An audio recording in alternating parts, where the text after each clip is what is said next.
I've always wondered with sex workers, because you're not the first sex worker we've had on the show. It all happens like, what was your journey? Was it out of necessity, or was it out of curiosity, or was it you just felt you had a natural acumen for this type Yeah, of how did work? it begin? Okay, so for me, I was like, let's go like before the whole sex working and everything too. I was working in fast food for about 10 years.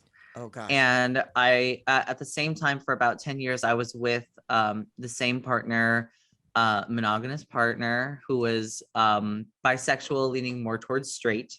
We didn't have too much sex. He hated my drag, was a very kind of like verbally and mentally abusive relationship.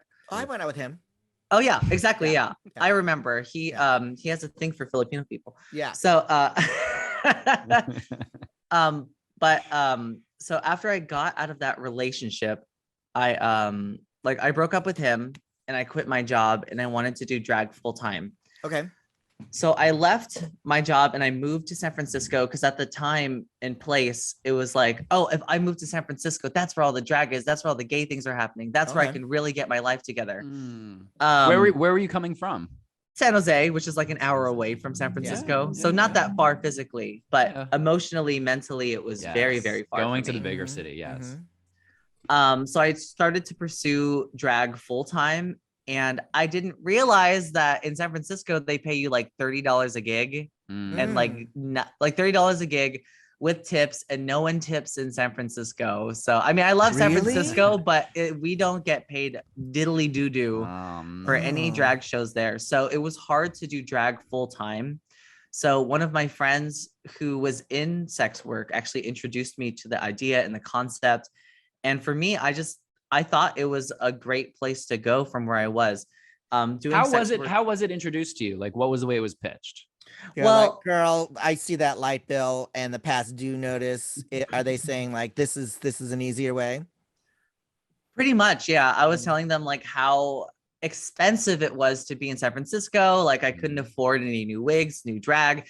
I was constantly doing gigs and brunch gigs, and my friend was like, hey, if you this is what I do. I don't know if you're comfortable with it, but this is what I do. I can introduce you to this kind of like sex work stuff that I do if you're comfortable with it. And for me, one of the ways it was introduced was he was like, the only thing is like you have to like having sex with older men.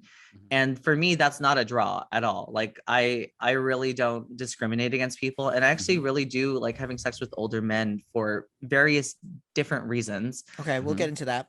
But I forgot the question, but that's pretty much how was it introduced to you? And then how does that lead to the first gig? Like, what are the mechanics of it? Basically what happened was, after they introduced me to it, I got registered onto a site that a lot of escorts, a lot of sex workers are on. Okay. I made a profile. I took flattering pictures I think at the time I was living in an artist commune with 26 other people. I know, and I still couldn't afford the rent. I was on the roof in like a jockstrap, and I was like, all right, timed photos on my Samsung Galaxy. This is the height of poverty. So my first picture was me in a thong against a wall with my butt cheeks spread apart. You know, just get right to the point. Brass tacks.